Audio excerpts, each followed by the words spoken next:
یہ میری خوش قسمتی کہ میں حضور کا امت ہوں، ساری زندگی اس کا شکریہ ادا کرتا رہوں تو کہ شکر ادا۔ ہم حضور کی امتی، نبی انتظار کرتے رہے، نبی منتظر رہے۔ حضرت خلیل اللہ کی بارگاہ میں پکار رہے ہیں، ربنا وابعث فیہم رسولا، مالک رسول بھیج دے۔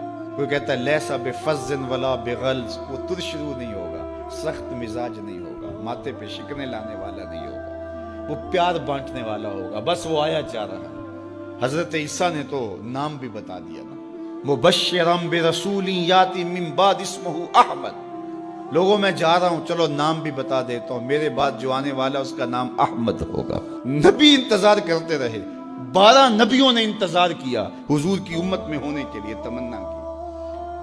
نستورہ راہب انتظار کرتا رہا، بحیرہ راہب انتظار کرتا رہا۔ شب ہجر کی سختیاں کوئی اس سے جا کے پوچھے، تیری راہ تکتے تکتے جسے صبح ہو گئی۔ زندگیاں گزار دی انہوں نے۔ سلمان فارسی کی کہانی سن لو، مجوسی کے بیٹے تھے، حق کی طلب میں نکلے، باپ نے گھر سے نکال دیا، ایک پادری کے پاس جا کے رکے، زندگی بھر اس کی نوکری کی۔ جب اس کا آخری وقت آیا، اس نے کہا میری تدفین کے بعد غموریا چلے جانا، وہاں کا پادری خدا رسیدہ ہے، تجھے اس سے کچھ مل جائے گا۔ کہتے میں وہاں سے غموریا آ گیا، پھر اس پادری کی ساری زندگی خدمت کی۔ جب وہ مرنے لگا تو اس نے کہا کوئی ایسا شخص نہیں ہے جس کے پاس اب میں تجھے بھیجوں، لیکن نبی آخر الزماں کے ظہور کے لمحے آ گئے، تو یہاں سے یثرب چلا جا، وہ اس نبی کی ہجرت گاہ ہوگی، تیری زندگی سنور جائے گی، تو نے بڑی محنت کی ہے، بڑی نوکری کی ہے میری۔ کہتے میں نے اس کو کہا کہیں ایسا نہ ہو میں دھوکہ کھا جو مجھے کوئی نشانی بتا دے۔ اس نے کہا 3 نشانیاں، ایک صدقہ نہیں لے گا، دوسرا ہدیہ رد نہیں کرے گا، تیسرا 2 کندھوں کے درمیان مہر نبوت ہو۔ کہتے ہیں میں نے اس کی تدفین کی، یثرب کی جانب جاتے ہوئے ایک قافلے میں شامل ہو گیا، انہوں نے مجھے پکڑ کے اپنا غلام بنا لیا، لیکن میرے پہ مہربانی یہ کی کہ مجھے بیچا جا کے مدینے میں۔ ایک یہودی نے مجھے خرید لیا، میں اس کے باغ میں گوڈی کرتا تھا، کام کرتا تھا، کھجوریں توڑتا تھا، لیکن میں انتظار میں تھا کہ کبھی وہ نبی آخر الزماں آئے تو مجھے دید ہو، کبھی عرش پر، کبھی فرش پر، کبھی ان کے در، کبھی در بدر۔ غم عاشقی تیرا شکریہ، میں کہاں کہاں سے گزر گیا۔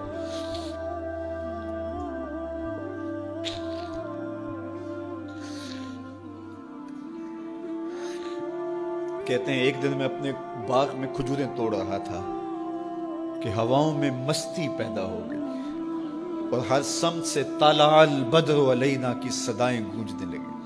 میں سمجھ گیا کہ وہ لمحے آ گئے، میں نے چھلانگ لگا دی اور دوڑ پڑا۔ میرے آقا نے سمجھا شاید غلام بھاگ گیا، اس نے دوڑ کے مجھے پکڑ لیا۔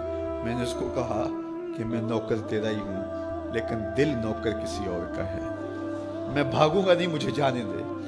میں کچھ کھجوریں لے گیا تھا صدقے کی نیت سے، جا کے حضور کو پیش کی۔ آقا کریم نے فرمایا ہم نبی صدقہ نہیں لیتے۔ کہتے ہیں نشانی ایک پوری ہو گئی، کہتے ہیں کہ میں کچھ دنوں کے بعد اور کھجوریں لے گیا اور میری نیت ہدیہ کی تھی، میں نے پیش کی، حضور نے قبول فرما لی، لیکن میں بھی کہتا تھا تیسری نشانی بھی پوری ہو لے تو پھر مانوں گا، اور وہ کیا تھی؟ 2 کندھوں کے درمیان مہر نبوت۔ کہتے ہیں ایک دن حضور میرے باغ میں آئے اور آقا کریم نے اپنے مبارک کندھے پہ چادر رکھی ہوئی تھی اور چادر کی اوٹ میں مہر نبوت چھپی ہوئی تھی، اور میں پیچھے ہو کے دیکھتا تھا، اور میری آرزو یہ تھی کہ کوئی تیز جھونکا ہوا کا آئے اور چادر ہٹ جائے اور میں مہر نبوت کی زیارت کر لوں۔ حضور میرے ارادہ قلب سے آگاہ ہوئے، فَأَلْقَى إِلَيَّ رِدَاءَهُ، حضور نے چادر اتار کے میری جانب پھینکی اور پھر ایسے رخ کر کے فرمایا انظر الی ما امرت بہ، اس پادری نے جو بتایا تھا دیکھ لے آ کے۔ تو کہا میں نے دیکھا کہ حضور کے کندھوں کے درمیان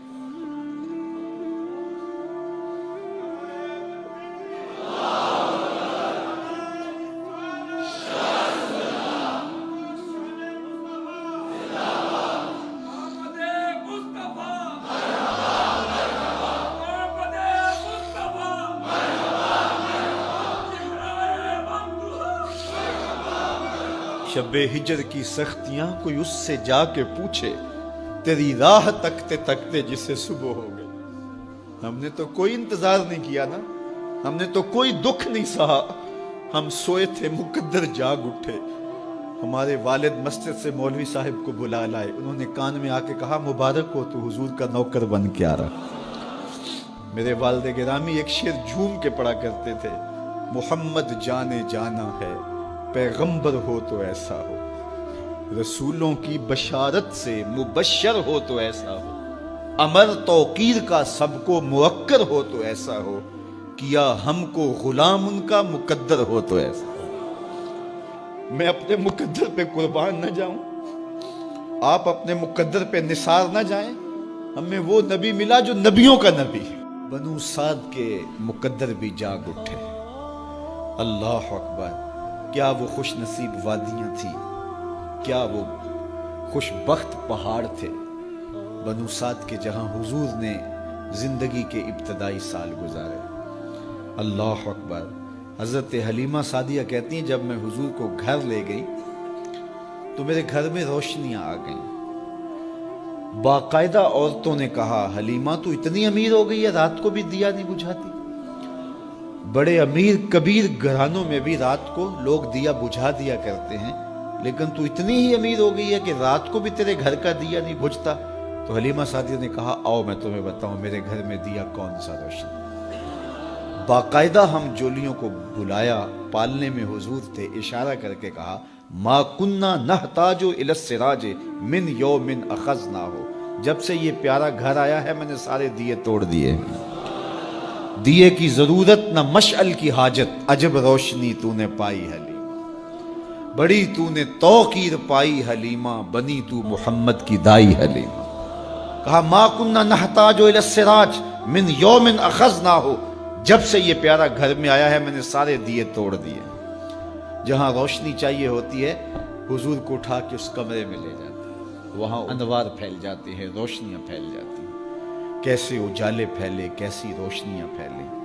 حلیمہ دا چھپر کھجوری دے تھلے, حوراں وچھالے نوری مسلے, فرش تو عرش تک پہ گئی دہائی, حلیمہ نے لٹ لئی خدا دی خدائی. اللہ اکبر. وہ سارا دن تو صحراؤں میں گھوم لیتی تھی, اسے جب بھوک لگتی تھی لبوں کو چوم لیتی تھی. بخت جاگے حلیمہ سعدیہ کے حضور ان کے گھر آئے. اللہ اکبر. جدھر سے گزرتے گئے نور پھیلتا گیا, انوار پھیلتے گئے. حضرت سیدہ طیبہ طاہرہ حضرت عائشہ سلام اللہ علیہا فرماتی ہیں کہ میں کچھ سی رہی تھی کہ میرے ہاتھ سے سوئی گر گئی. اب حضور کے گھر میں دیے میں جلانے کے لیے تیل بھی نہیں تھا. میں پریشان تھی, سوئی گر گئی. اتنے میں حضور تشریف لائے. حضور مسکرائے, کہتی ہے میں نے گمی ہوئی سوئی تلاش کر لی. اللہ اکبر. تو یہ روشنی تھی, یہ انوار تھے. اللہ اکبر. اذا ضحک یتلالع فی الجدر. جب حضور مسکراتے تھے سامنے والی دیواروں پہ عکس پڑتا تھا. اللہ اکبر. جب مسکراتے تھے نور پھیل جاتا تھا. اذا تکلم رؤیا کالنور یخرج من بین ثنایاہ. حضور کے سامنے والے دانتوں میں ہلکا سا فاصلہ تھا, اور جب آقا کریم گفتگو کرتے تھے وہاں سے نور کی کرنیں چھن چھن کے نکلتی تھیں, انوار پھیل جاتے تھے. ایسا نوری ماحول, ایسا نورانی چہرہ. حضرت ابو ہریرہ بولے کل قمر لیلۃ البدر لم ارى قبلہ ولا بعدہ مثلہ. کیا پوچھتے ہو, 14ویں رات کا چمکتا ہوا چاند تھے میرے حضور. پھر کہا نہیں نہیں نہیں, حضور جیسا نہ پہلے دیکھا نہ بعد میں دیکھا. حضرت حسان بن ثابت پاس کھڑے تھے. کہا دیکھتے کیسے, کسی ماں نے جنم دیا ہوتا تو دیکھتے. خدا نے وہ سچائی پن چھڑیا جدے وچ محمد نو ٹالیا سی. حسینہ جمیلہ دا منہ موڑ دیتا, محمد بنا کے قلم توڑ دیتا. مثل او در عالم امکان متصور نیست. حضرت شیخ مجدد کہتے ہیں حضور کی مثل بزم عالم میں ممکن ہی نہیں ہے, ہو ہی نہیں سکتا. اور اقبال کا لہجہ بھی دیکھیے, رخ مصطفیٰ ہے وہ آئینہ کہ اب اس سا دوسرا آئینہ نہ کسی کی بزم خیال میں نہ دکان آئینہ ساز میں. تو وہ پیکر تراشا, وہ پیکر تراشا. مکھ چند بدرشا شانی ہے, متھے چمک دی لاٹ نورانی ہے. کالی زلف تیک مستانی ہے, مخمور رکھی ہن مد بھری. کیسا جمال دیا, کیسا حسن دیا. اچھا بریلی کے امام سے بھی پوچھ لیجئے. اللہ اکبر. بل بل نے گل ان کو کہا, کمری نے سروے جاں فضا. بلبل کی منتہائے پرواز تو یہی ہے نا، کسی کو پھول کہتے. بلبل نے گل ان کو کہا، کمری نے سروے جاں فضا، حیرت نے جھنجھلا کر کہا یہ بھی نہیں وہ بھی نہیں. خورشید تھا کس زور پر، کیا بھر کے چمکا تھا قمر، بے پردہ جب وہ رخ ہوا یہ بھی نہیں وہ بھی نہیں. وہ حسن دیا وہ جمال دیا اللہ نے اپنے محبوب